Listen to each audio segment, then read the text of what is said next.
all waiting for Sadhguru right now.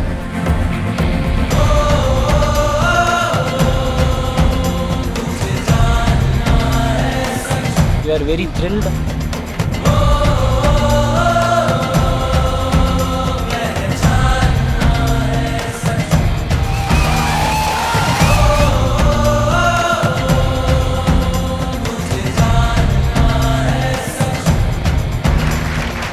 So, before they ask the 700 questions, I would like to just explain myself a bit, why we are doing this Youth and Truth. It's a very common thing for me. Thousands of people have asked me this question. When they go through programs or they spend some time with our variety of exposure with Isha, one question that keeps coming back to me is, "Oh Sadhguru, where were you when I was 25? If I had met you when I was 20, I would have done this, that, but now you came when I'm 60. These kind of questions have come to me in thousands. So I thought I will step out and meet all those people who are below 25 years of age, and that's why I'm here. That's why this Youth and Truth. Because what we call as youth must understand this. In terms of our life is just a certain combination of time and energy. Time is slipping away for all of us at the same pace. Energy-wise, when you're youthful, you're at the peak of your energy. You may not understand what I'm saying, you just have to pay attention to other people, not me, I'm younger than you. Other people who are of a certain age, you will see they don't have the same energy as you have, because it is only in that phase of life which we call as youth where you have the maximum amount of energy. When this energy is there, because life is energy, when this energy is there, if there was clarity and balance, phenomenal things would have happened. The biggest problem with youth is always that there is too much energy, not enough clarity and balance. So we thought in some way if we can contribute to bringing clarity and balance to the youth of this nation, and then we are taking it globally after we go through India, I think we could have a fantastic generation, because if the next generation after us is not in some way better than us, I think it's a wasted generation. At least one notch better than us you must be, and the next generation that comes must be better than you. Only then human civilization has some sense, otherwise there is no sense. So, it is in this endeavor, but do not think any particular question is too frivolous or irreverent or something. You can ask whatever you want. Sadhguru, before we proceed to the questions, we would like to introduce ourselves. Yes, ma'am. So, I'm Kavya. I'm studying my 4th year architecture in School of Architecture and Planning. Good evening, everyone. I'm Swatika. I'm doing my 3rd year in School of Architecture and Planning. At the end of this, she's going to mimic me. Good evening, everyone. I'm Akash, studying 4th year BE Industrial Engineering, CEG.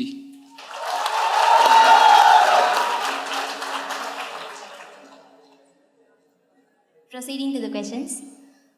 So, Sadhguru, poratam. இது மாணவன்… இல்லை, இது நான் இப்படி பார்த்துருக்குறேன். எனக்கு அதில் interest இல்லை, அதனால நான் அதெல்லாம் பண்ணல. ஆனால் நான் கவனிச்சிருக்கிறேன், எக்ஸாமினேஷனில் உட்காந்து கொஞ்சம் பேர் இப்படி ஆன்சர் இப்படி வச்சு இப்படி பார்த்துக்கிறாங்க. கேள்வியை காப்பி பண்ணுறீங்களா? இது என்ன இது இப்படி? இல்லை சத்குரு, நான் ஞாபகம் வச்சுக்கிறேன். அப்படி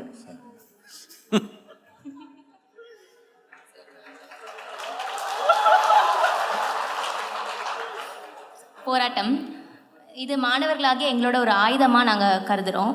இப்போது ஏதோ ஒரு அதிருப்தி எங்களுக்கு சமூகத்தில் ஏற்படுதுன்னா அதை போராட்டம் மூலமாக தெரிவிக்கிறோம். ஆனால் இது மட்டும்தான் வழியா? போராட்டம் தவிர வேறு எதுவும் வழி, அதிருப்தியை தெரிவிக்கிறதுக்கு வேறு எதுவும் ஒரு நல்ல வழி இருக்கா? தமிழில் பேசணுமா நான்?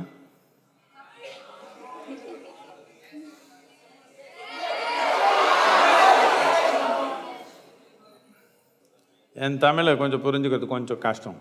ఎందుకంటే ரொம்ப ஹை ஸ்டாண்டர்டு நான் தமிழில். எழுத்து தெரியாது, அதனால கொஞ்சம் ஸ்டாண்டர்ட் அதிகம் நான்.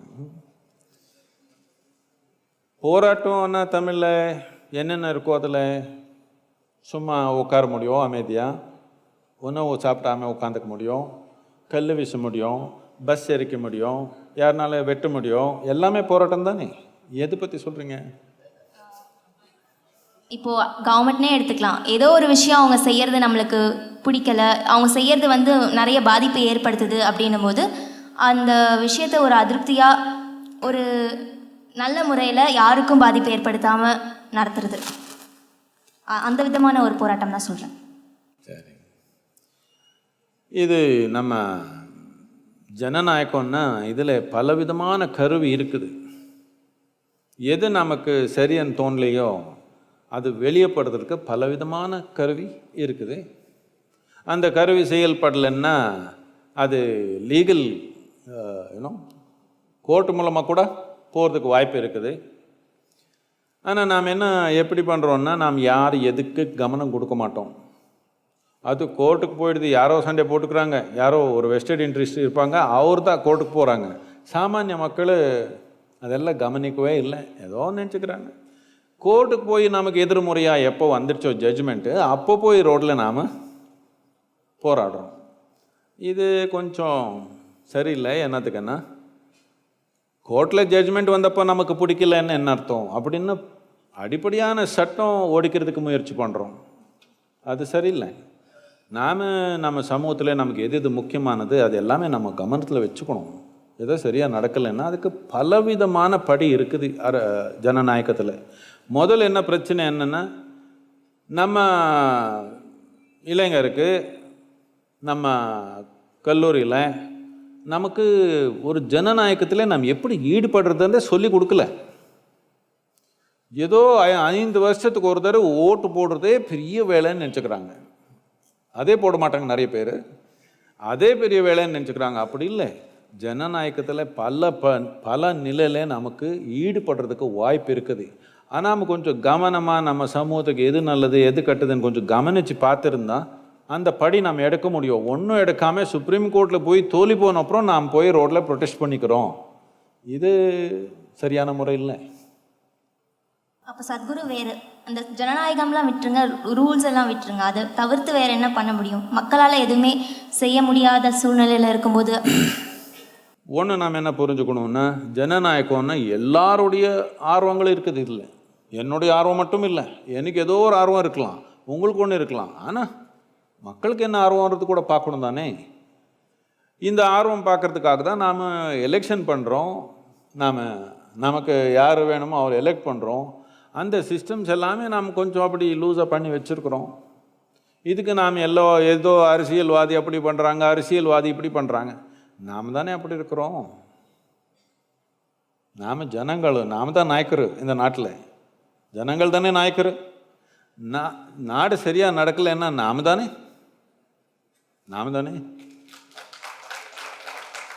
ஆனால் நமக்கு அந்த பொறுப்பு எடுக்கிறதுக்கு ஆசை இல்லை, அதனால கை காட்டுறோம் அவரான்னு. இதெல்லாம் நம்ம கையில் தான் இருக்குது, நம்ம கையில் எடுத்துக்கல. பொறுப்புன்றது இன்னொருத்தர் கையில் கொடுத்துட்டு அதுக்கப்புறம் அதிகாரம்ன்றது என் கையில் இருக்கணும்னா இது நடக்காத வாழ்க்கை. யார் கையில் பொறுப்பு இருக்குதோ அவர் கையில் தான் அதிகாரம். அப்படி தானே வாழ்க்கை, அப்படி தானே நடக்குது. வீட்டில் இருந்தாலும் காலேஜில் இருந்தாலும் நாட்டில் இருந்தாலும் இப்படி தானே நடக்குது. யார் பொறுப்பு எடுக்கிறாங்களோ அவர் கையில் தானே அதிகாரம் இருக்குது. பொறுப்பு எடுக்க மாட்டேன் ஆனால் அதிகாரம் எனக்கு வேணும்னா அப்படி நடக்காது வாழ்க்கை. வாழ்க்கை முறையே அப்படி இல்லை. என் தமிழ் பரவாயில்லையா? ஒன்றும் சொல்ல மாட்டேன்.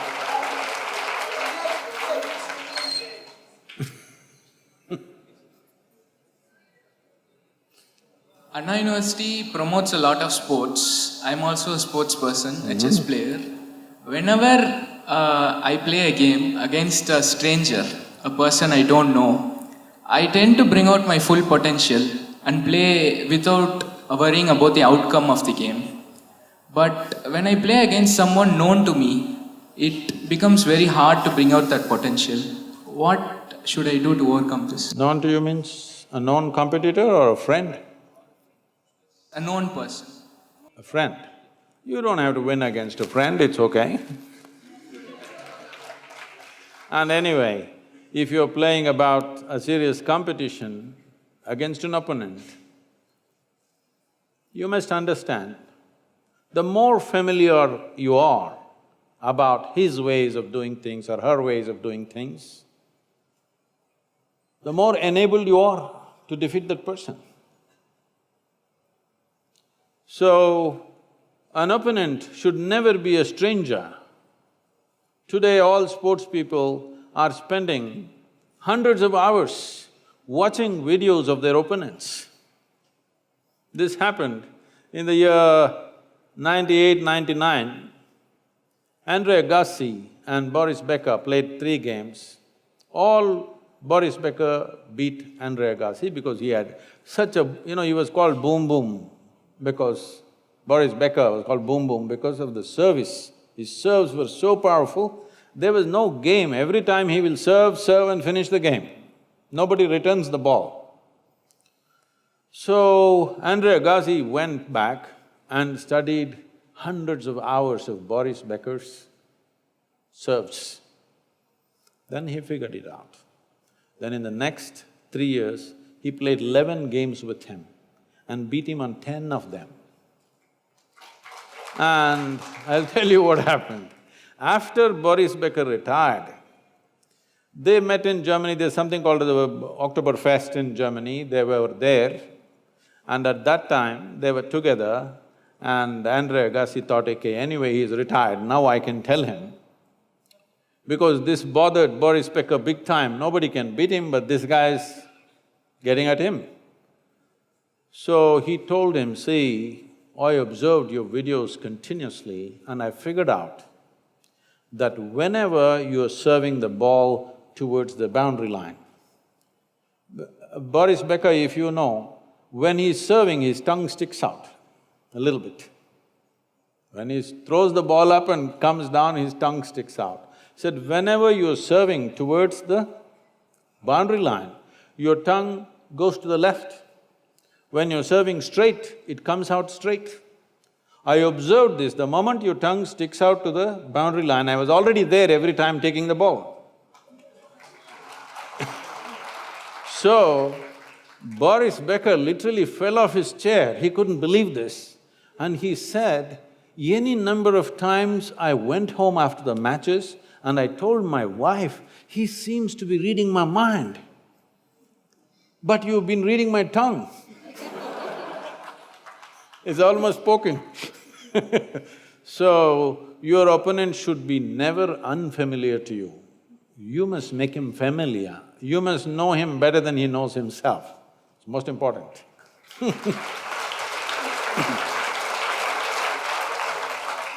Sadhguru, nowadays there is a small gap between parents and youngsters. Small gap, huh? Then you are a very good girl. You must be a very good girl. That's a small gap. Otherwise, big gap, huh? Hello?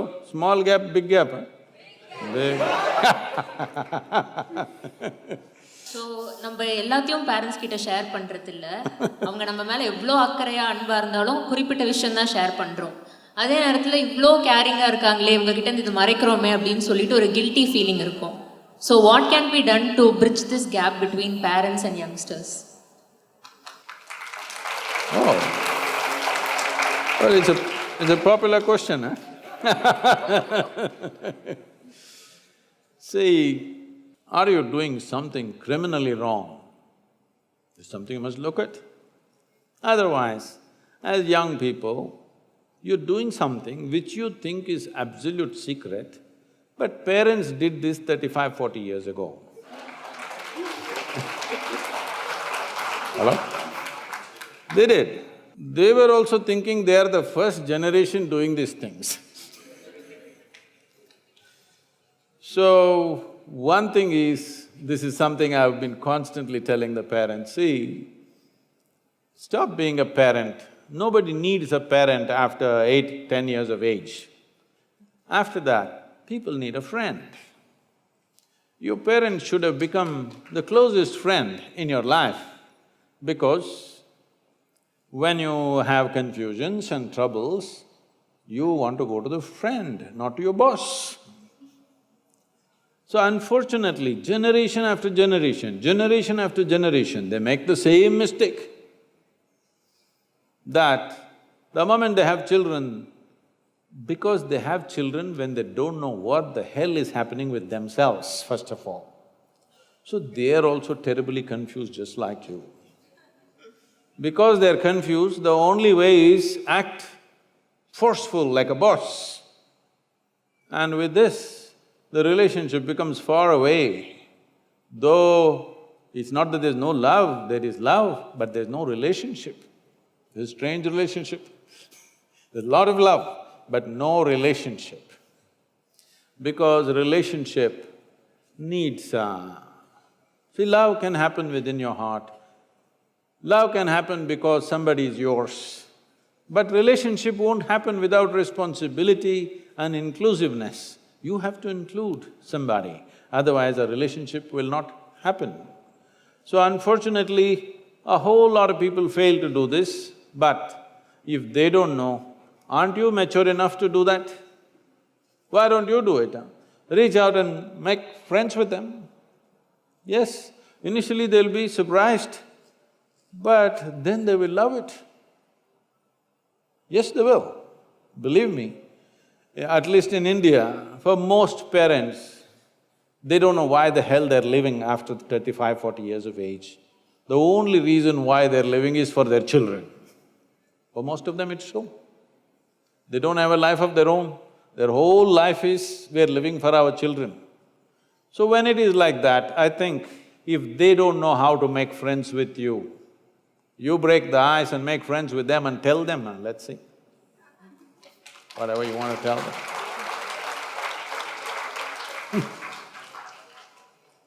Sadhguru, in my school and college days, I've seen that a lot of highly intelligent people, they tend to keep to themselves. They tend to not do the normal things that people do to be happy.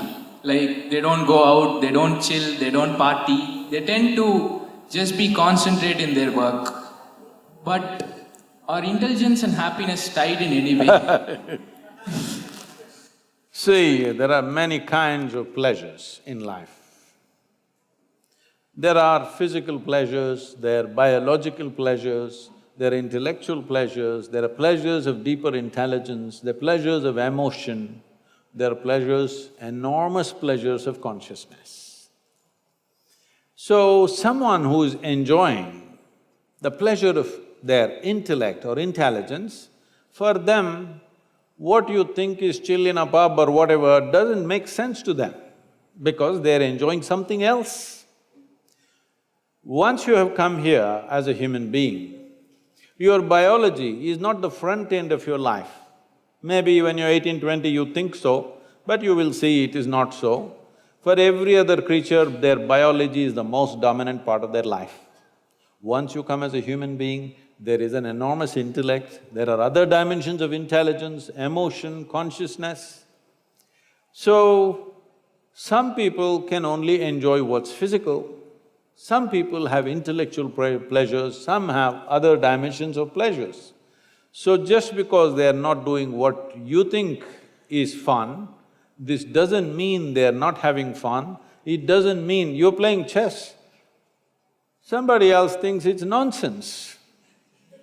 A whole lot of people think, I'm sure, moving pawns all your life. But you may be having a very intense level of pleasure in just moving a pawn in a brilliant way, yes? So, what kind of pleasure one is involved in may be different, and it should be so. If everybody is into the same thing, that's a dumb society. Sadhguru, we are a generation of attention seekers. Oh, you? I think most of us would agree with this. Expressing our happiness, our sadness, the details of what we did today, the food we ate, the people whom we met, and posting them on WhatsApp, Facebook, Snapchat, Instagram, etc., etc. So, this expression of this expression, particularly our problems and the state of us being sad. Rather than seeking a solution, speaking to a friend, we tend to post it and then tell the whole world out loud that we are sad. So, is this expression of us on social media wrong? And also the attention seeking. Is this expression of us on social media and the attention seeking wrong? It's not about right and wrong, it is just that at this stage in your life, today, you say something, good or bad, doesn't matter. We don't even want to judge it's good or bad, something private. But you must understand this, particularly with digital media, the damn thing stays for your lifetime, okay?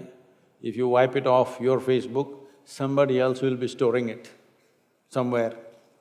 And this may come and confront you somewhere when it is not necessary after 20 years in your life. Yes. So today what you are may be embarrassing for you after 10 years' time. So, well, this social media is a phenomenal tool in our life. Never before this was possible that human beings could communicate like this. But what are we communicating? I think little more thought is needed. You take a selfie with your ice cream and do this and do that. I'm not saying it's right or wrong, just a bit flaky. And tomorrow you may be embarrassed of your own flakiness. If you're not, it's okay. I'm not saying you should do it or should not do it, but little more judiciousness would stand by you through the length of your life, because today what you do should not come and confront you much later. You should be able to, you know.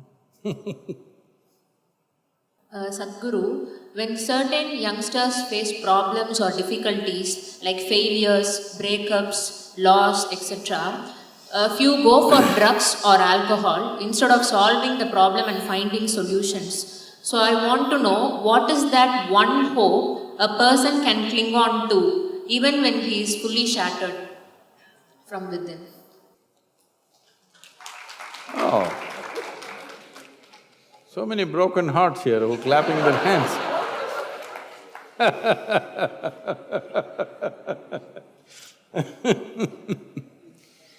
So, when he is fully shattered, what can he do? The question is, do you want to allow yourself to be fully shattered? That's a question. And many things that don't work out in your early life, you will see later on, it is a great blessing. Yes. There are many ways to look at this. Let me tell you this. This happened in 1941. This is just when the Nazi movement was building up in Germany and in some parts of Europe. So one day in Austria, a bunch of German soldiers came, broke into the homes, the Jewish family, a rich family, they broke the home and took away the adults, everything was robbed. And these two children, a 12-year-old girl and an 8-year-old boy, were taken away. They were taken to a railway station. This is the month of November end, December kind of time, when it's becoming very cold. So they were kept in the railway station for 3 days because the trains did not come. Boys, little boys being boys, they started playing football. So they were playing football and then suddenly the train came.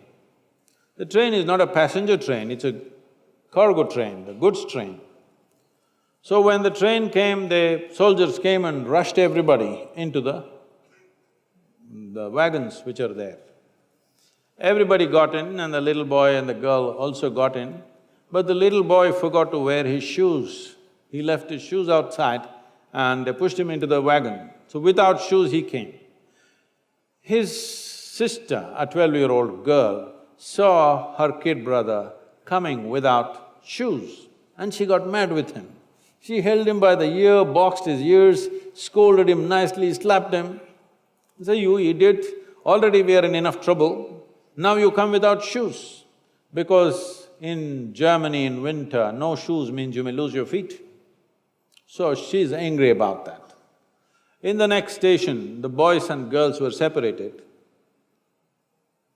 After 4 years, after the war was over, she came out of the concentration camp to find 17 members of her family, including her little brother, all had vanished. No records, no sign of them, they just evaporated. At that time, the only thing that bothered her was the last few things that she said to her little brother. She loves her brother, but the last few things that she said to him were such terrible things, it rang in her mind and troubled her. These are the last things I told my brother, and after that I'm never going to see him, he's gone. So she took a vow, if I speak to anybody in my life, I will speak in such a way, if this is my last word, I will not regret. This one thing transformed her life in such a way. She went on to United States, she died in 2006, she did some phenomenal work, built a hospital somewhere near Chicago, I think. She lived a fruitful life. I'm saying, even if you're put through the most horrible situations, either you can come out using that experience as a better human being, or you can use the experience to become a horrible mess. So whenever something hurts you, there are two options. You can either become wounded or you can become wise. This is the choice. The more things hurt you early on in your life, the wiser you should have become, isn't it? But unfortunately, most people become wounded. This is simply because they just need an excuse to turn their own intelligence against themselves, that's all. Especially if the world around you turns against you, is it not very, very important that your intelligence stands up for you?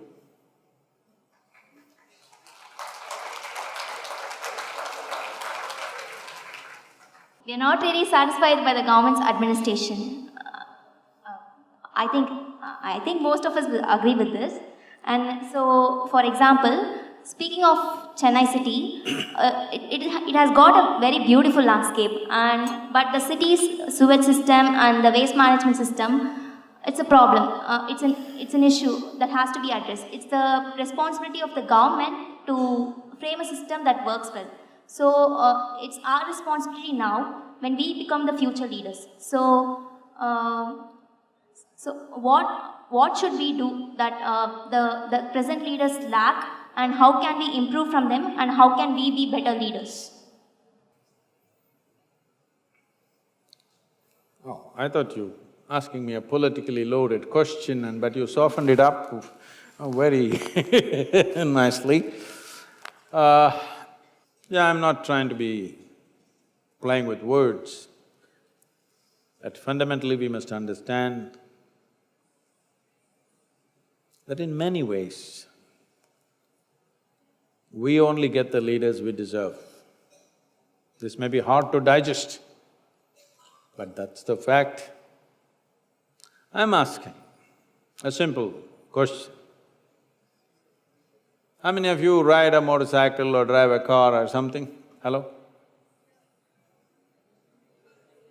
Okay. Now, I'll tell you, in Chennai city and in almost every Indian city, if there is no policeman standing there, 90% of the people will not stop at the red light. These are all essentially lawbreakers. If you make them into chief ministers or prime ministers or any kind of ministers, what do you think they will do? I'm just saying, in Coimbatore city, usually I come and land late in the night at the airport and I'm driving back at 9:30, 10, whatever, still there is traffic. Not at 2 a.m., I'm saying. At 9 o'clock, 9:30, police have gone. Red lamp, I stop, and somebody behind me honks badly. I don't understand why. Then that guy comes to the window and says like this, "What's your problem? There's no policeman, why are you stopped?" Well, there is a red light. But unfortunately, we are still in the hangover of pre-independence era, that we still think this is somebody else's country. We don't understand this is our country. Hello? Is this our country? If this is our country, how do we want our country? We must decide, isn't it? Do we want a law-abiding nation or do we want a lawless nation? We must decide we want a law-abiding nation. Why law? See, it feels like a revolution when you run through the red light. Thrill.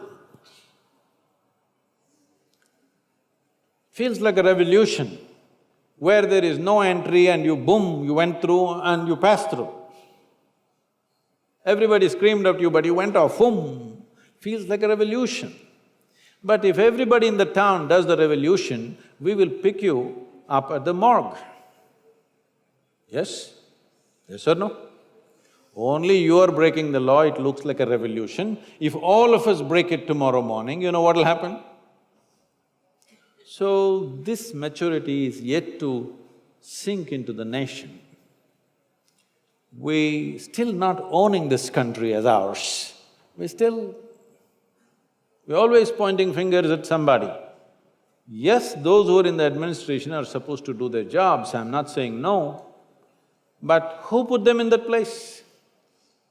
We put them in the place and we never asked a question. We never asked a question. So people who get elected know generally, they're a bunch of idiots, they just put vote. After that, you don't have to bother about them.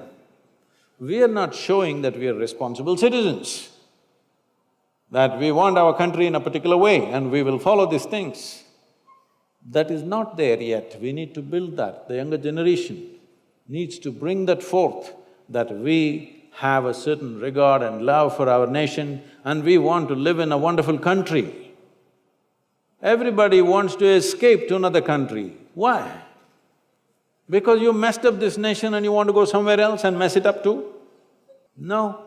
There is a certain pride in building our nation the way we want it, isn't it? Rather than running away to a country which has already been done well by somebody else, are we not ashamed? I'm not saying you should not go abroad, but I'm saying you should not be running away from this country. If you have something to learn, if you have something to contribute, you have something to do, you go to another country, that's not the problem. But you should not be running away from India, isn't it?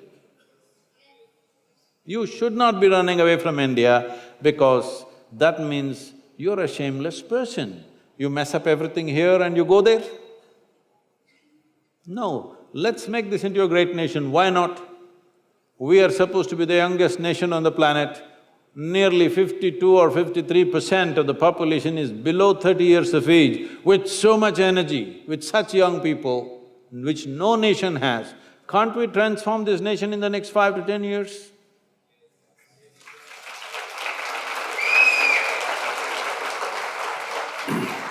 You want to clean Chennai? Yes, Sadhguru. I'll tell you. Not just to clean Chennai, the whole of the state and the country. I'll tell you a story. About 2 years ago, Sujata is here, 2 years ago they declared Mysore city as the cleanest city in the country. Then people called me from Mysore and said, Sadhguru, 37 years ago you started Clean India project in Mysore, which went on for over 2.5, 3 years. Since then many things happened. At last it's worked after 35, 36 years, okay? So when we want something, this is how it is. When we want something big, this is how it is. It's not going to happen day after tomorrow. If we are committed, why will it not happen? It will happen. It can be done.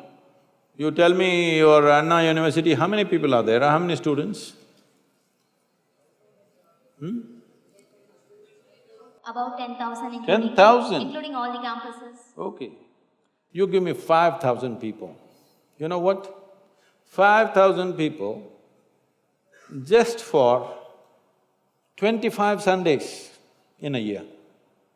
I will make Chennai clean for you.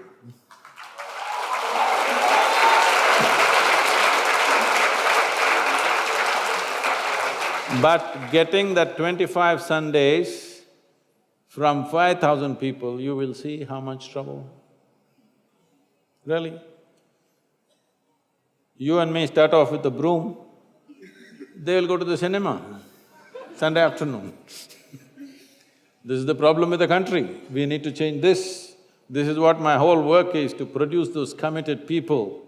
When they stand up for something, they will stand up for life and make things happen. We need to build such people in this country.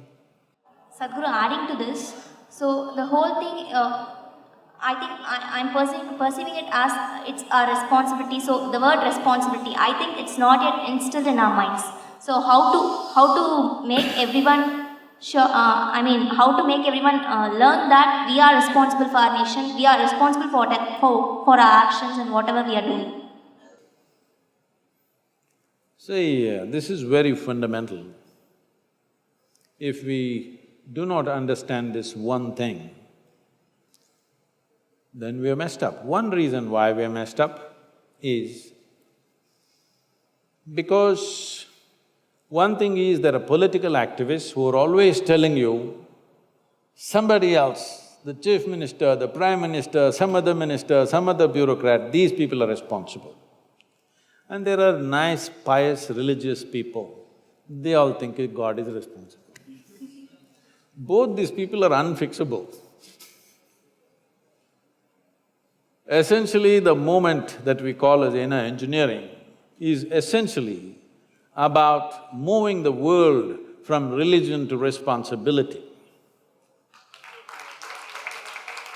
From looking up to looking inward, that if human beings do not explore the full depth and dimension of their potential, then human societies will not rise.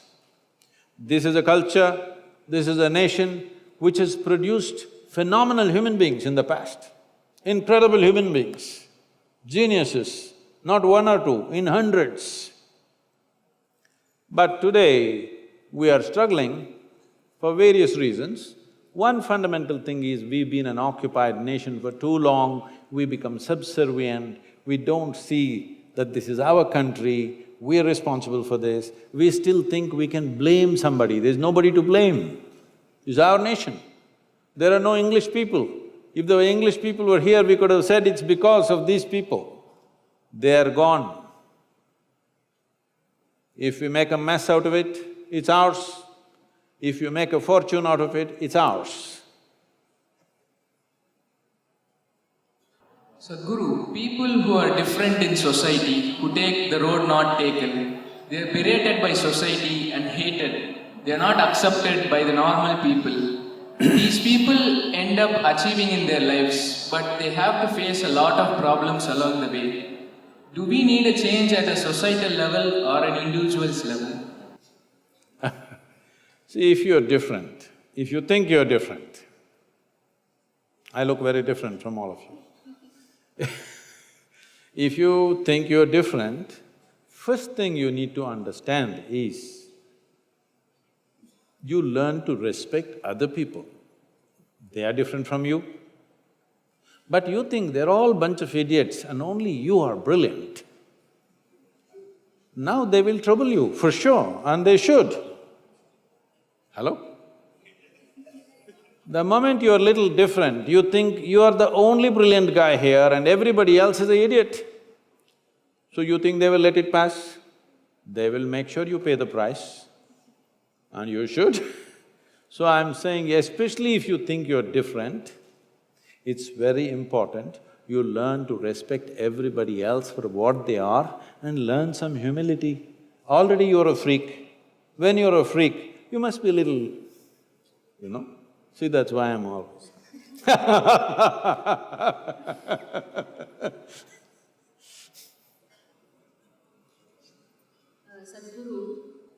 Is this the nap time in the university?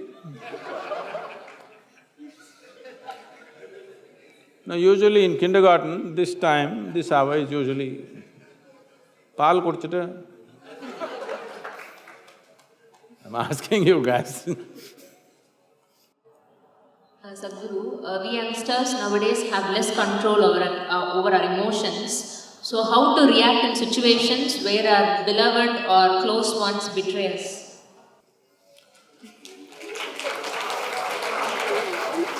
This girl is already heartbroken. See, somebody can betray you or you can think they will betray you only because you have unrealistic expectations of them.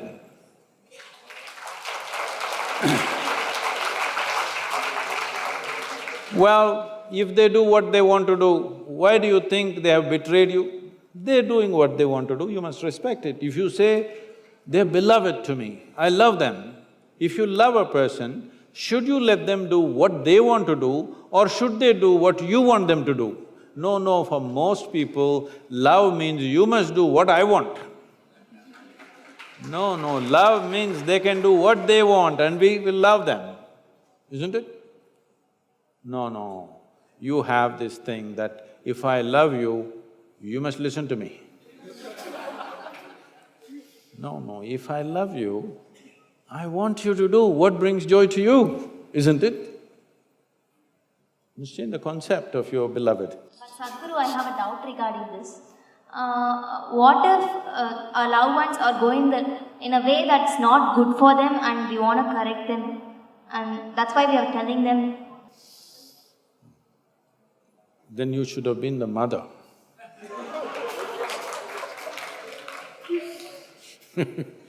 Because I'm not saying that it is never true that somebody may be going off track and you try to do something for them. I'm not saying it's never true, but you don't take this position that somebody is wrong and you're going to fix them. They're doing what they want to do, isn't it? What they want to do right now may not be beneficial for them, possible. But you must look at it sincerely. Are you complaining because it's not beneficial for them or you're complaining because it's not beneficial for you? Most of the time it's this. Genuinely look at it. It's not beneficial for you but it's good for them, please let them do it. But they are damaging themselves, yes, then you have a right to intervene and try to do your best. But not always can you enter somebody's life and do something for them. If I have to enter your life and do something for you, I have to earn it, isn't it? I have to earn a relationship where I can intervene in your life. If you don't earn that, you cannot intervene. So if you're unable to intervene, you must just understand you have not earned that closeness. So, Sadhguru, we collected questions from social media too, and the popular ones are picked, they'll be displayed, the audience can read it, I'll read it out for you, Sadhguru. So, the first question, it was asked by Sandhya. கண்டதும் காதல் அப்படின்னு சொல்லுவாங்க. இன்னொருத்தரை பார்த்தாலே ஒரு நல்ல தாக்கம் ஏற்படுது. எப்படி இப்படி நடக்குது? இந்த உள்ளுணர்வு நம்பலாமா? இல்லை இது நிரந்தரமற்றதா? இந்த சூழ்நிலையை எப்படி கையாள்வது?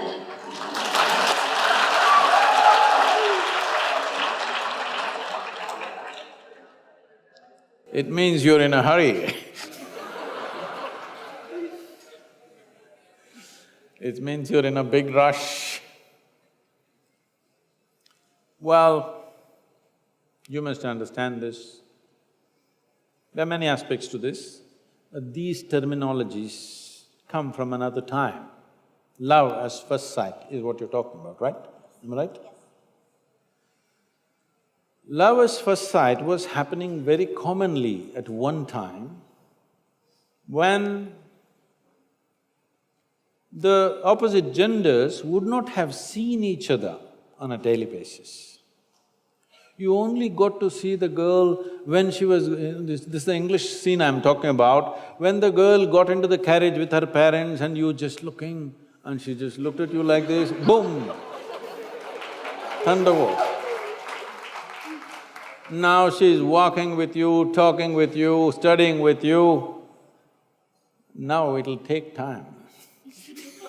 And it's good it takes time. More time it takes, the better it is.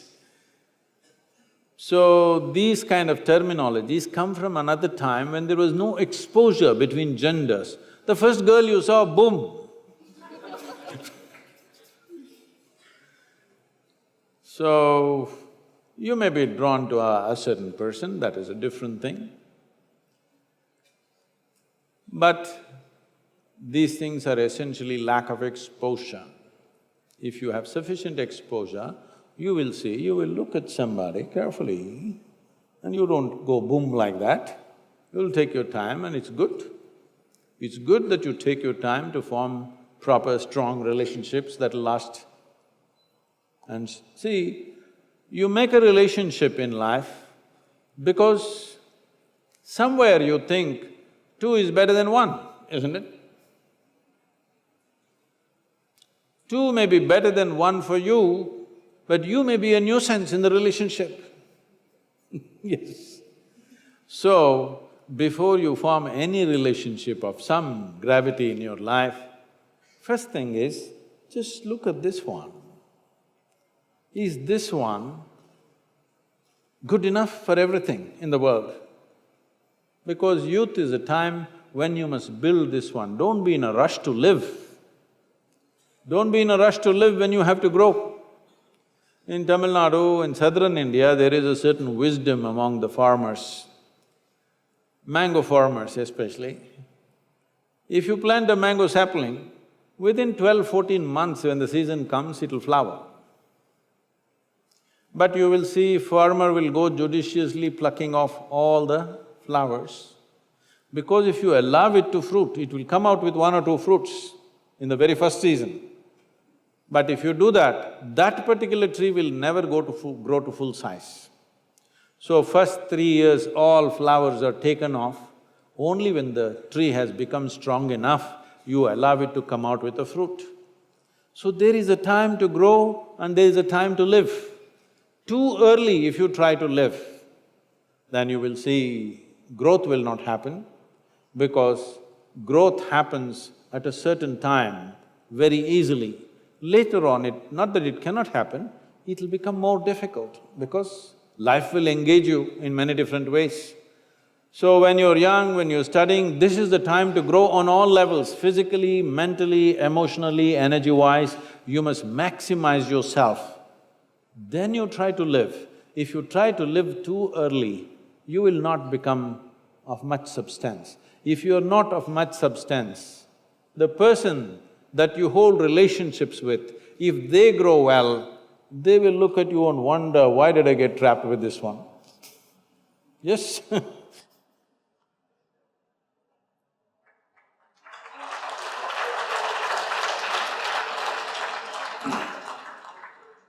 Sadhguru, this question is from Arshad. She says, Hi Sadhguru, I'm 25. My mother was Hindu and my father a Muslim. For years I have tried and practiced both. I couldn't connect with either. Now I feel like I don't belong because I don't believe either. Is religion important? I didn't know questions were so popular. See, with all due respect to all the religious people, see, religion essentially means belief in something. Whenever somebody says, I'm a religious person, they refer to themselves as believers. Yes? Believers. Believe means what? Means you do not know something, but you're not willing to admit, I do not know. so you believe it. I'm saying, if you do not know something, why don't you just say, I do not know? Hello? Is it okay? I do not know something, I say I do not know, because the I do not know is a tremendous possibility. Only when you say I do not know, the longing to know, the seeking to know, and the possibility of knowing becomes a living reality in your life. Everything I do not know, I believe. This has led to a whole lot of things. One thing it does is, it brings you confidence. I believe means it brings you confidence. But confidence without clarity is a disaster. This is a disaster that is unfolding in the world in many different levels. People who don't know a damn thing, who can't see what's in front of them, they are super confident. It's dangerous. If you cannot see, at least you must be hesitant, isn't it? Hello? If you cannot see, you must at least be hesitant. But you cannot see, but you're confident. This is what belief gives you, confidence without clarity. How do you arrive at your belief? There are many ways. Can I tell you a joke, is it okay? It's a serious question. Are you okay? You're looking so serious, I'm scared of you. This happened in New York City. An 8-year-old boy came home from school in the afternoon. At home, he had a very progressive mother. Obviously, she was single. He came home and asked, Mama, is God man or a woman? See, this is a big debate in America. Is God a man or a woman is a very big debate in America. You know, in the last election, they tried to settle it and you know what happened. The mother thought, being a progressive woman, she thought through all this gender politics that are going on in the country, and after much thinking, she said both. Then the boy went into deep thought. After some time, he came back and asked, Mama, is God black or white? You know, in the previous election, they tried to settle this issue. Because racial politics is a very big thing. She thought through all the racial politics that are going on in the country. After much thinking, she said both. Then the boy went into profound thought. After much thinking, he came back and asked, Mama, is God straight or gay? She thought through all the politics concerned with that aspect of life, and she said both. Then the boy jumped in joy, I got it, it's Michael Jackson.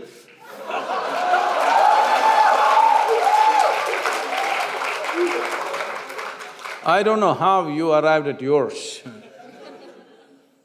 You must understand, this is a godless culture.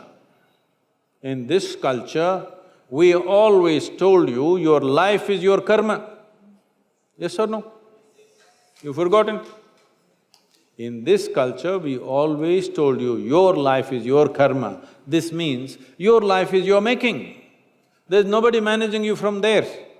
Your life is entirely your karma. You're tall, you're short, you're capable, you're incapable, you can do something, you cannot do something. We say, your karma. We've been telling you forever, your life is entirely your making. But this we have turned it into something else, and now we are also start looking up, Uparwala. You're all engineering students, you tell me, is this planet round or flat? Really? It's round?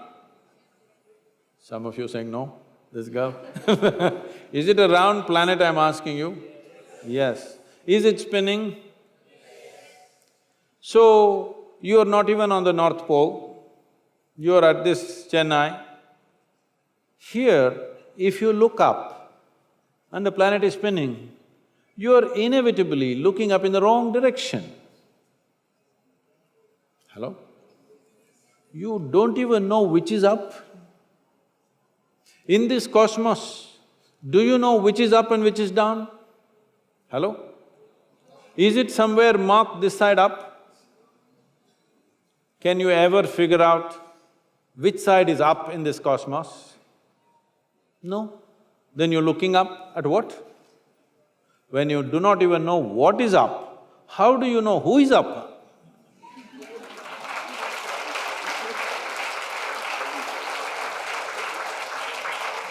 Does it mean to say, I created the universe? No. Obviously, before you and me came, everything was here, isn't it? So now, you must at least say, I really don't know. The problem is, somebody is a theist, somebody is an atheist. They are not different people, just different clothing, same nonsense. One person believes what he does not know in a positive way, another person believes what he does not know in a negative way. Both of them are believers of something that they do not know, isn't it? What is the problem with the human being? That you cannot admit, I do not know? It's so wonderful of you, so human of you to say, I do not know, isn't it? If you do not know, if you realize that you truly do not know, your intelligence will be always alert, it never sleeps. Always, every moment of your life. Even in your sleep, it'll stay awake if you realize, I truly do not know. This believing has made you just eat pongal and, just become lethargic. The world has become lethargic. When I say lethargic, not physically, intelligence has become lethargic because they believe something. Everybody believes some nonsense. Can we be straight enough? The youth of this nation, I'm asking you, the youth of this nation, are we straight enough to say, what I know, what I do not know, I do not know? Is this okay with you? The youth of India, I'm asking you. Sadhguru, this question is from Kunal Galwani. From yogis of ancient times to popular movies like Interstellar, there have been stories and some seemingly real instances about time travel. Is time travel really possible? If yes, how can I make myself capable of time travel? You want to go back to the past or future? He didn't tell you. See, these things have been misunderstood very badly because science and mysticism is coming to you from Hollywood movies, unfortunately. In this culture, we've had people whom we refer to as Trikalagnanis. There are three dimensions of experience in your life. There is something called as past, which is a bank of memory within you. There is something called as present, which is a living experience right now. There is something called as future, which is the power of our imagination. So your life experience is happening between memory, present experience and imagination. The problem with most people is, these three things are not clearly distinguished in most human beings. This is why something that happened 10 years ago, you can still suffer, isn't it? Huh? Something that may happen day after tomorrow, you already suffer. What happened 10 years ago or even 10 days ago, does it exist right now? Does it exist right now? You talking terms with me or no? Hello? Does it exist right now? No. What may happen day after tomorrow, does it exist right now? No. So if you suffer something that does not exist, should we call you sane or insane? Hey, it's a question, don't clap. It's a disgrace. If you are suffering something that does not exist, is it sanity or insanity? How many people that you know, including yourself, are insane like this? They suffer things which don't exist. Nearly 99.99, isn't it? Happening all the time. So these are all idiots who are doing time travel.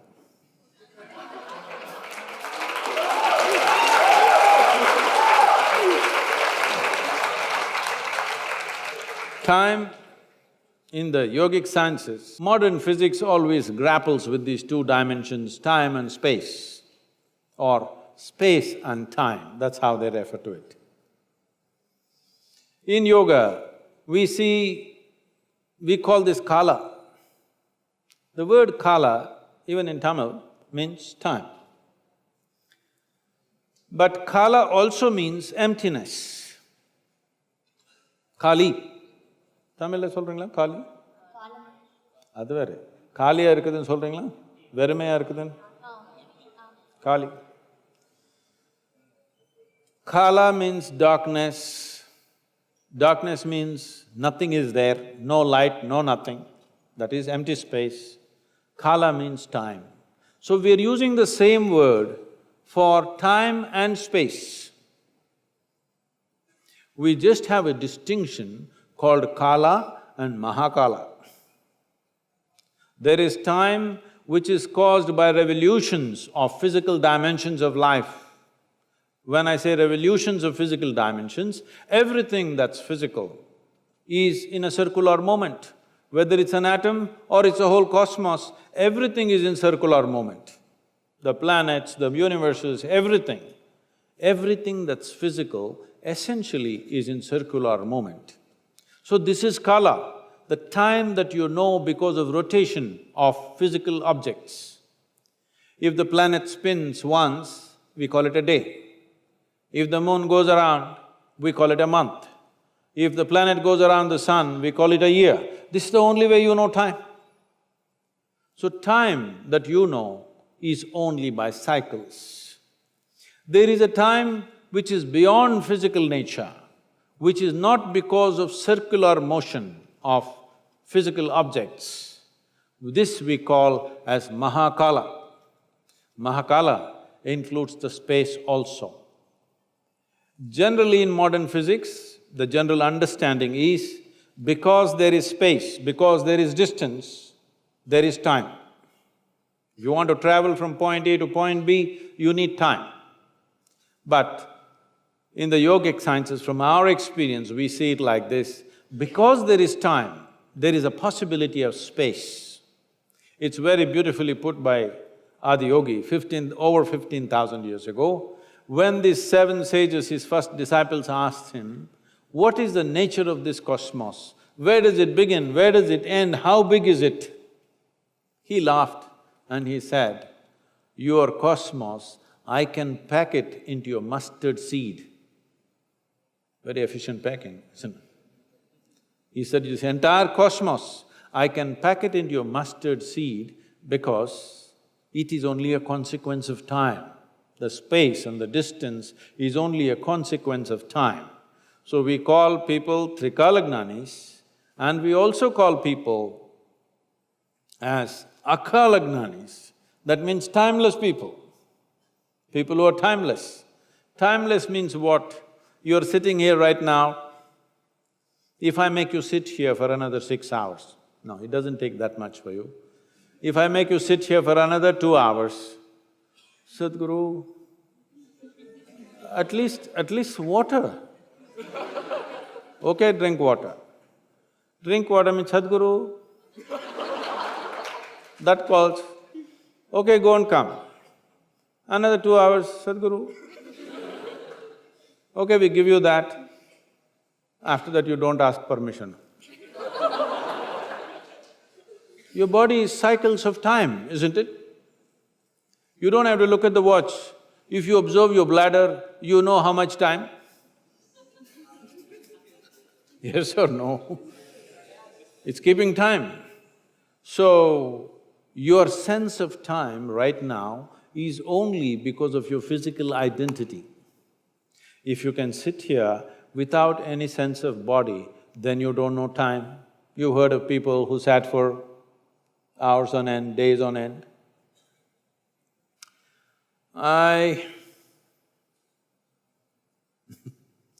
This happened to me at a certain point when I was little older than you, I was 25.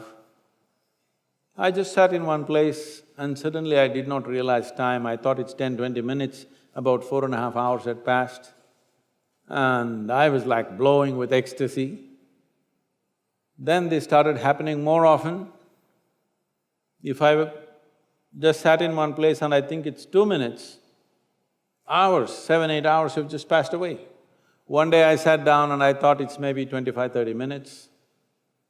I was sitting in a rural space around Mysore, and when I opened my eyes, the big crowd, India being what it is, the garlands around me, people are trying to molest my feet.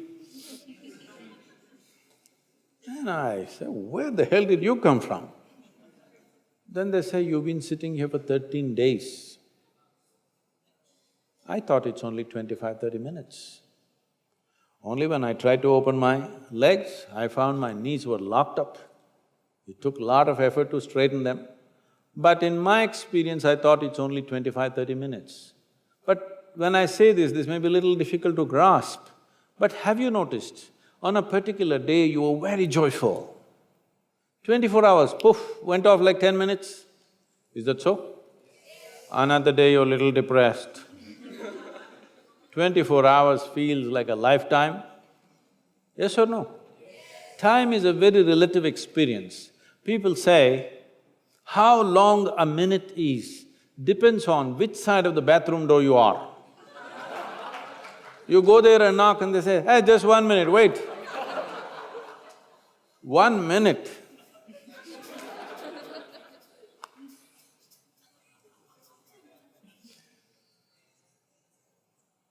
Now, opening the platform to audience. Audience, you can ask your questions to Sadhguru. Hi Sadhguru, I'm Amrita, Research Scholar, Department of English, CEG. So it's been 1 year since you came to Chennai, and we were all active participants in the Rally for the Rivers. So was it just an awareness, environmental awareness drive, or was it much more? And have things changed since then? This was not planned, but I'm telling you. For Rally for Rivers, we were in Chennai on 10th September 2017. Today is exactly 1 year. This was not planned, somehow this felt like that. In 1 year, much more than we expected has happened. One thing is, we have formed a very eminent board where a former chairperson of ISRO, the Space Research Organization, is part of the Rally for Rivers now in the active board. There's a Supreme Court judge who's part of it. The CEO of the World Wildlife Fund is in the board. And the expert on Farmers Producer Organization, who is known as the father of FPOs, is with us. And the foremost water expert in the country, he is with us. So we have a fantastic board right now. On the ground, what has happened is, we presented this to the Prime Minister at the end of September 2017.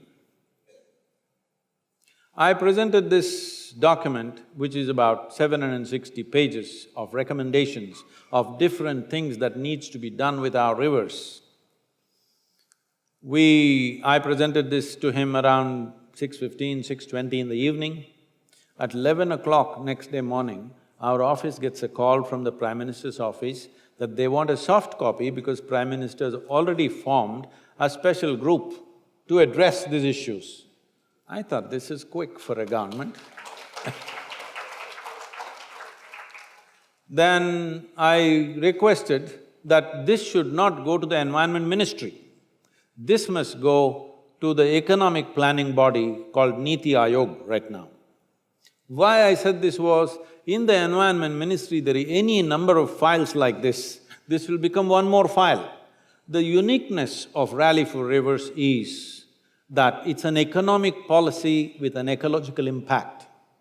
Otherwise, normally how ecology is understood is, Ecological protest means 25 people will stand on the street corner and protest against something, against a dam, against a road, against something or something. The most important thing is that we wanted to marry economy and ecology, that the way we do our economy need not be against our ecology. This is the fundamental of Rally for Rivers. And then the United Nations took it up. We became partners with United Nations Ecological Project. You must… I wish we had played that… do we have that video, that 2-minute video of Eric Solheim, if it's possible? And it was adopted by them, and we launched a decade of action. On March 22nd, we launched a decade of action with UN across the world. In all the tropical countries, this is decade of not talking or planning, decade of action with a huge budget behind it. So this work is going on in various countries because the recommendations we gave are relevant for all tropical nations. Some of the things that have been recommended are largely towards farming because most of the riverside lands are farmed in this country, except the upper riparian lands which may be catchment. Most of the length of the river is farmed. So one important aspect is to make more food come from trees than from crops. This was the basic thing. So today, we have gone into this mode. Some states have taken steps where they want to convert 50% of their farming activity into horticulture. Andhra Pradesh has taken this step. We've been part of that. And in Maharashtra, we are planting 50 crore trees along the riverbeds. In Karnataka, in the Kaveri catchment, which is important for Tamil Nadu, we are planting 25 crore trees with Karnataka government. And in 6 other states in the country, we have signed MOUs for which action is in the process. And 84% of river water in this country is used for agriculture. So, how we use water for agriculture is an important thing. So one thing we came up with is integrated irrigation systems, micro-irrigation systems. The biggest problem in India is there is no scale. That means farmers' holdings are very small, very inefficient ways of doing things. For every 2 acres, there is a borewell and a borewell and a borewell. Water that was stored for 1,000,000 years is being pumped out without any sense of responsibility because every farm is… average holding is 1 hectare, 2¼ acres in this country. So everybody has a borewell. To what extent means, in Coimbatore area, which is a rich agricultural land where we are, I just met a farmer who's 27 years of age. He has 3½ acres of land. I asked him, what's your water source? He says he has dug 9 borewells in 3½ acres. 9 borewells means nearly 1 crore rupees. 1 crore rupees means in 3½ acres, either someday he has to sell his land or run away from the village or hang from a tree. This is all the option is. There is no question of he earning 1 crore rupees, paying interest and paying back the money. There is no such possibility in 3½ acres. So we are driving our farming community in this direction. So we took up Yavatmal. Have you heard of Yavatmal? Maharashtra, anybody from Maharashtra? Yavatmal, you heard of Yavatmal? Where the Vagari river, 54-kilometer stretch of the river we've taken, Yavatmal is the epicenter of farmer suicides. Now with Maharashtra government, we produced our volunteers. I must tell you this, young people like you, many of them quit their very lucrative jobs, and when I gave a call, minimum 3 years, you must come. The only qualification I ask from you is never ask, what about me? For 3 years. Over 120 people landed up from 17 different states, and they are with us last 6–8 months. We have trained them in various aspects of river revitalization, and they prepared a detailed project report on the ground, meeting every farmer in the area. 7,600 families, every one of them have been met, and I have promised Maharashtra government in 2 to 3 years' time, we will see Yavatmal doesn't have a single suicide.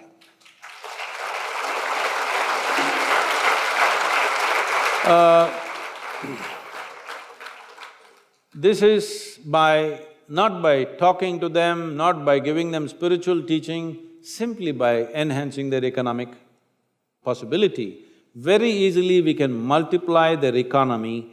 Each farmer can earn 3 to 5 times more than what they're earning right now within 3 to 4 years' time, maximum 5 years' time. It is over 1,000 crore project along with Maharashtra government, now various other agencies are joining up and they have formed a special purpose vehicle to execute this project. The idea is to set up a large-scale module where successfully farmers' life can be transformed in a matter of 3 to 5 years. If modules like this come up in a few states, then it'll go like wildfire.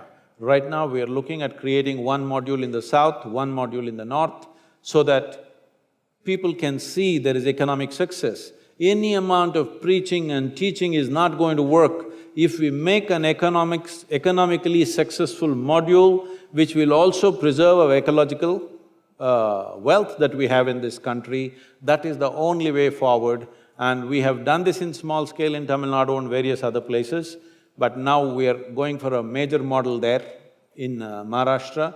We could be doing another model in Karnataka. Karnataka is one state which has experimented with micro-irrigation in a big way. And we got 5,000 crores allotted for micro-irrigation this year. And central government has promised every year they will allocate 5,000 crores. But the problem is this, the scale is small. If farmers put micro-irrigation in their little farm, it'll work for 2 years and then it'll all go bad, it won't work. So we are looking how to take this investment off the farmer's hand, industry will invest and farmers will only pay rent for the irrigation. One major revolution is possible in this, that is right now farmers are going to the land every day. One thing is to assert, this is my land. He owns it, his father owned it, his grandfather owned it, but still every day he has to go there and prove that this is my land, otherwise somebody will start plowing into his land. So one thing is to digitally survey everything and put it in format. We want to bring 10 to 50,000 farmers together and make an integrated irrigation system. If you do this, the farmer need not go to the land every day. Another reason why he goes to the farm is just to turn on the pump. 60 to 65 days, if a farmer goes to his land, effectively he can grow 2 crops in a year. This means 300 days in a year, 500 million people, their hands will become free. If their hands become free, the amount of ancillary industry, art, music and variety of other things that you can do in this country will be phenomenal. This is what we are driving towards with Rally for Rivers. And also, it's taken off very well with the United Nations and they're taking this up. You must see the way the Rally for Rivers document is appreciated in UN, you won't believe this. How they took it and how they embraced it the moment they saw it, because they wanted a plan where it is not ecology versus economy. It is economy and ecology together, complementary to each other. That's what is happening. Young people can stand up and volunteer for short periods of time in your vacations or whatever in this many areas where action is happening.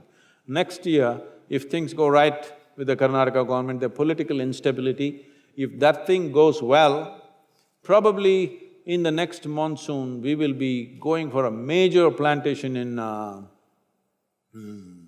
Karnataka, the Kaveri catchment area.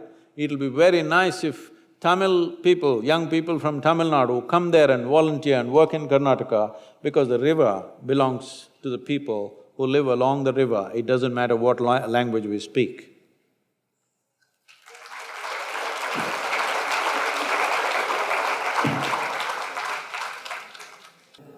Hi, my name is Abhirami and I'm pursuing my first year in Bachelor's in Computer Science here at CG.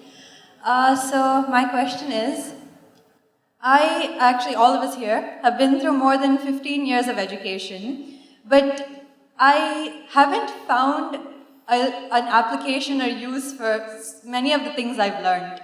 So why do I find some of the things I learned pointless?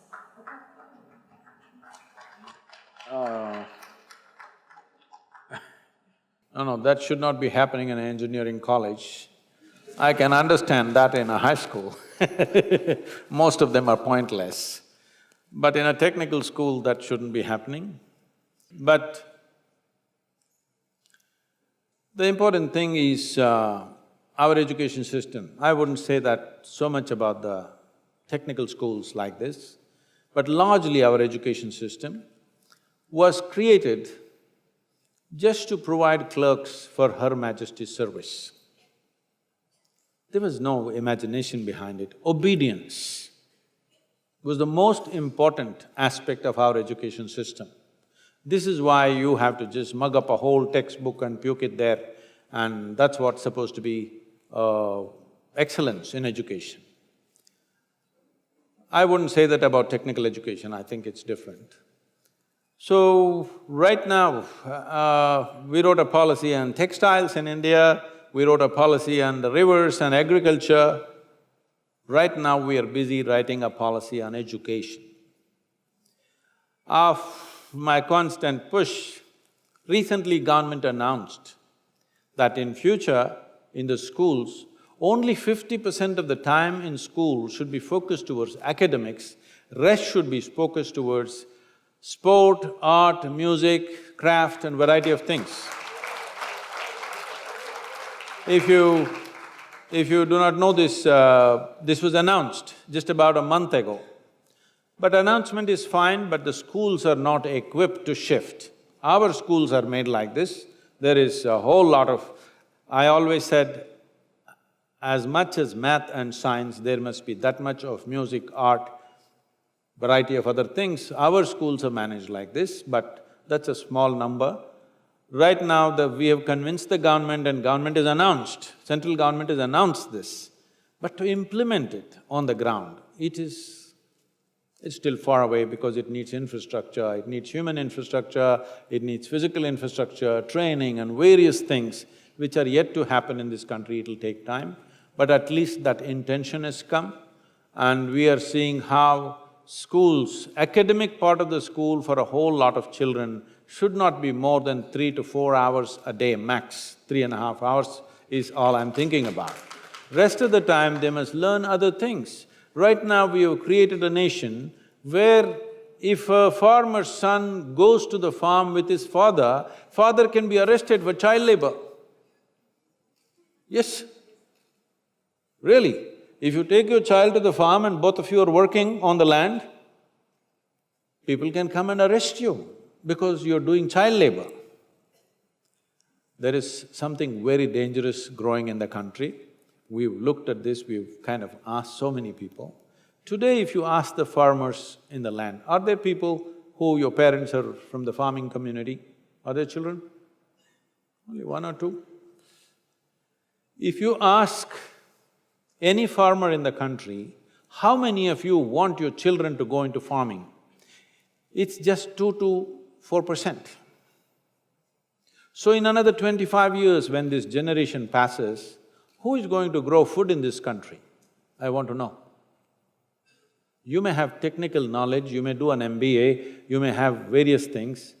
Do one thing, go on the land and take out one crop, let me see. It's too complex. We think farming is for the illiterate. It is not so. It is a very complex, meticulous operation. Just because he doesn't have formal education, it doesn't mean that he has no brains, it doesn't mean he doesn't know something, he knows something very vital because of which all of us are eating right now. Yes? Our stomachs are full. But this nation has the danger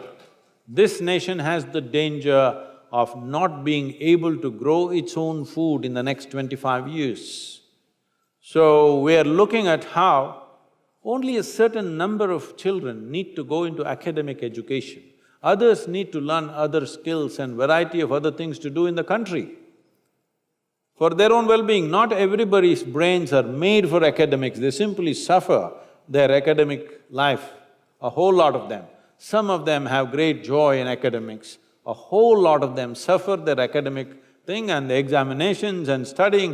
How people are suffering, I'm seeing. These people should not be doing academics. They should be learning some other skills where their aptitude is. There is nobody to identify what is your aptitude, what is it that you could do well with joy. This needs to happen at an early time. Between the ages of 10 and 15, we must have a process in the education system where people can choose. And above all, it should be made…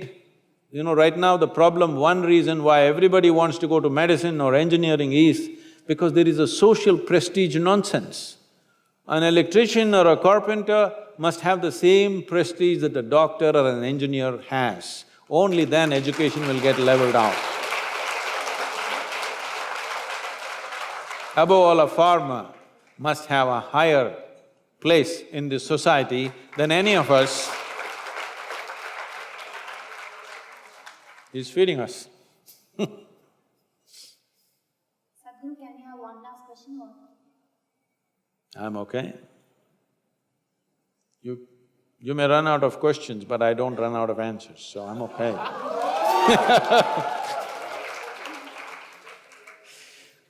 Good evening, sir. I'm Kaushik Aravind from College of Engineering, Gindi. My question is, இப்போ தமிழ்நாடுல ட்ரெண்டிங்காக இருக்கிற விஷயம் பார்த்தீங்கன்னா movie stars, top movie stars அவங்க prime time முடிஞ்சவொடனே டைரெக்டாக பாலிடிக்ஸ்க்கு வந்துடுறாங்க. நிறைய பேர் வரேன்னு சொல்கிறாங்க, ஆனால் வர மாட்டேங்கிறாங்க. But that is different. நாங்கள் டீனேஜர்ஸ் ஒரு காமன் பீப்புள் அவங்கள வந்து மூவியில் பார்க்கும்போது we admire them and we admire their different roles, but should we support their political role? That is my question. Should we encourage them to perform that role? See, as we are a democratic nation, anybody can get into political life. Anybody can become a leader in this country. This is the fundamental right in a democratic process. Now, somebody may be… this has become, it's very cliché to even say this now. A tea seller can become a prime minister. This is a fantastic thing. This is a fantastic thing that in a country, somebody who sold tea on the railway station can grow to become a prime minister. But we are not electing him because he made good tea. We are electing him because we believe he can be a good leader. The same goes for the actor also. Because he is a good actor, you do not elect him. If you think he is going to make a good leader, yes, nothing wrong with the acting profession, as there is nothing wrong with tea selling or anything for that matter. So what their background is, it doesn't matter. It's for you to take a judicious call whether these people will make good leaders or not. But because you like them in a movie, you make them into leaders in this country, no, that should not happen. But if you believe they will make good leaders, why not?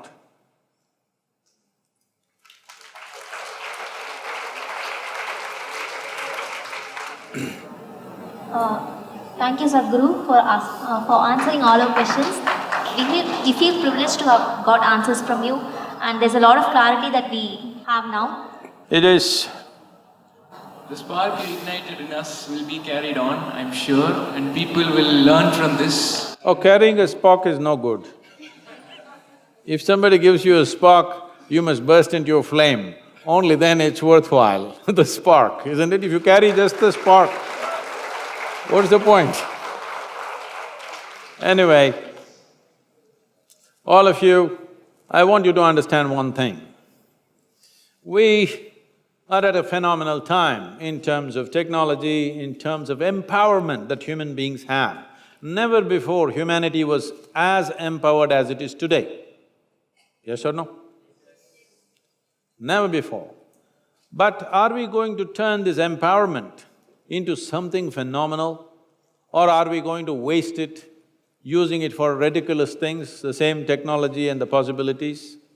Above all, in this country right now, see, the only nation which managed to push nearly 1 billion people from one level of living to another in 50 years' time is China. But they did it forcefully, with lot of blood and gore and pain, lot of pain. But they pushed 1 billion people from poverty to a better level of living. Never before in history of humanity such a large population was ever moved in such a short span of time. But now in India, we are sitting on the threshold where over 500 million to 600 million people can be moved from extreme states of poverty to a much higher way of living on all levels of life. In the next 10 to 15 years' time, if you just do the right things, without guns, without blood, without torture, just through the democratic process we can do it. Never before, never ever before in the history of humanity something like this has happened. So it's our privilege we are living at this time, but the question is, will we make it happen or will we just sit on the threshold and twiddle our thumbs? This is where we are right now. It's my wish and my blessing. All of us should use this empowerment that we have into a phenomenal process that of all the generations which have lived till now, we have the possibility that people can look at us as the greatest generation ever till now. At least till now, maybe not in future, we don't know who will come next, but till now, we have the possibility. Will we make it possible? Because always between possibility and reality there's a distance. It takes commitment and courage to walk that distance. I'm asking all of you, do you have the commitment and courage to walk that distance, make this into a great nation and a great contribution to the rest of the world? Thank you very much.